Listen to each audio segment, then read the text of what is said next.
DTM 2020, a new motion rig, Automobilista 2 and more in our news for you right here, right now.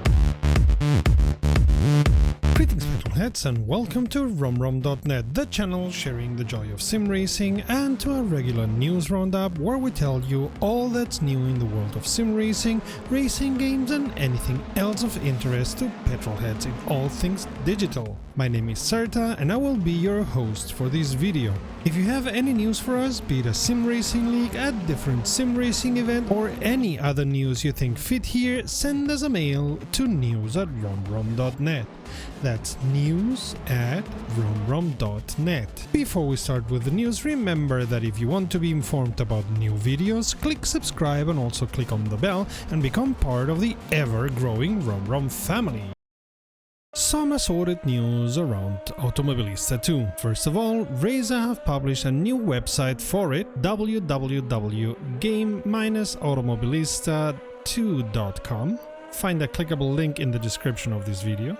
Second, they've released a premium track pack DLC, which gives you the Hockenheim and Silverstone tracks in all their versions, as well as soon to be released Nürburgring and Spa, and a fifth for now undisclosed track for a price of €40 or USD. This sounds like half of a season's pass at the price of, well, half of the season's pass. And last, they've released a new version 1027, which brings the McLaren MP412 from 1997 for free, including a mechanism to activate the fiddle brake this car came with, and which they explain in the notes about the version. Links in the description too. This version also brings the missing layouts for Silverstone, which are Silverstone 1975 no chicane layout, Silverstone 2001 national and international layouts, Silverstone 2020 national and international layouts. Also,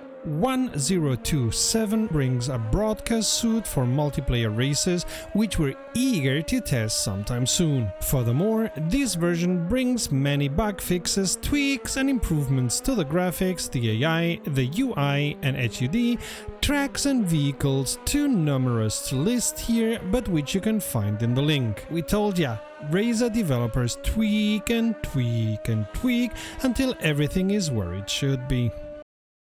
Move over Project Cars 3, the racing game of the year will most assuredly be Hotshot Racing. It's got drift, it's got draft, it's got boost, and truth to be told, looks much more fun than the travesty called Project Cars 3. Drifting into your favorite platform on September 10th, it will be available on the Switch, Xbox One, PC and PS4 for €20 or USD. If you want to race in a 1990s atmosphere as in an arcade game, this drifting heavy game is for you.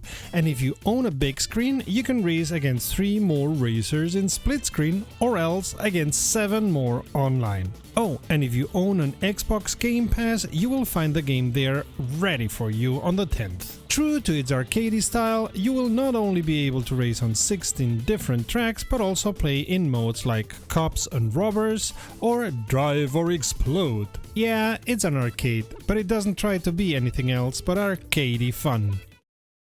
Very shortly after the first DLC with over 50 paint jobs comes the second DLC with astonishing 59 new paint jobs and a whole lot of 3 new challenges for 13 USD or Euro. We cannot wait to see all of the new paint jobs, all 59 of them.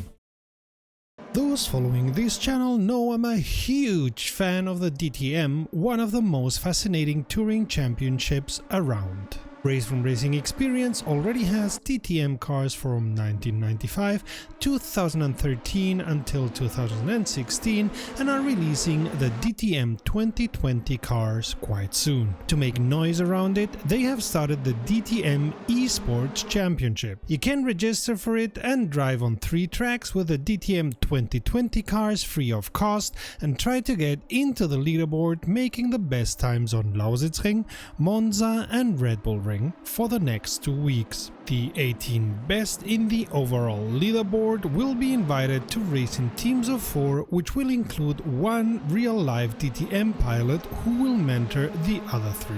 These teams, 6 in total, will then go on to race 4 races starting on the 22nd of September. Not only will the overall Simracing winner get a prize that they call the Career Boost program, but also the best team will get a similar prize. For the teams, the program will be composed of medical checkup, physical training, mental training and driving in a professional simulator over several days with professional coaching. And for the winning sim racer, added to these, he or she will also get to test drive in a real racing car and acquire an international D license, which, if our research is correct, allows you to race GT4s, Porsche Cup Germany, BMW Challenge and similar series. Normally, you need other licenses before and a probation period, which it seems you will be able to jump if you win. I've said it before and I will say it again. 2020 is the year where sim racing went from being considered just a game to being part of a possible career ladder. While I'll never be on that ladder, I'm ecstatic for everyone who gets an opportunity thanks to this hobby we all enjoy. But that's not all. Raceroom Racing Experience got a big sound update, and just the backfire sounds are a sim racer's wet dream. This was already one of the sims with a better sound. It may have gotten better than Assetto Corsa Competizione, and that's saying something. Also, Sector 3 has brought us the Lara Vesta for free, which you can race against WTCR cars. Last but not least, many detailed AI fixes and tweaks to make the AI even meaner. The 8.0 version has reached the public server and adventurous gamers have gone through the files to find this Chevrolet Apache in there.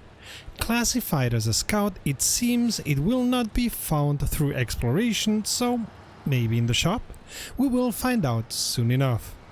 It will use the same 4 engines as the CK1500, has a roof rack for 120 fuel, 150 repair and 4 spare wheels, and a trailer with 80 fuel, 150 repair and 2 spare wheels, which can be equipped at the same time, which points to a possible good use of this beauty, and you will be able to put off-road, all-terrain, mud and chained tires on it. Interesting addition to the roster that seems will be part of a DLC. By the way, version 7.0 is waiting for the console makers to approve it before it'll be released, so pretty soon now we'll be seeing it. It'll bring a new map, the Imandra map, and a new vehicle. Cranfield Simulation, a subsidiary of Cranfield Aerospace Solutions Limited, would like you to know that they offer F1 and GT motion and static simulations, or only the rigs, able to run R-Factor 2, Assetto Corsa, Automobilista and many other simulations, if you ask nicely. Of course, with a price of about 20,000 British pounds for the F1 static rig alone, you will have to search your couch a long while for pennies to be able to afford it. The motion system uses its own technology derived from the military technology used to train jet fighter pilots. According to their press release, their simulators use, and we quote, a variety of carefully tailored inputs to the body's sensory system, and the driver's brain interprets these to be the result of real accelerations being applied to the body. End quote. Other than an electricity socket and enough space for the simulator, you won't need anything else, as each rig is built to the specs the buyer wants to have. Hence the price, we suppose. They themselves offer it to luxury homes. We haven't tested it, so for now we'll have to take their word for it. You, on the other hand, don't have to rely on our word about our tons of videos sharing the joy of sim racing, so check the playlist to the left or the video to the right. Until next time, save fuel, collect pickup, and we'll see each other at the podium. Visit romrom.net to connect to fellow sim racers and sim racing fans.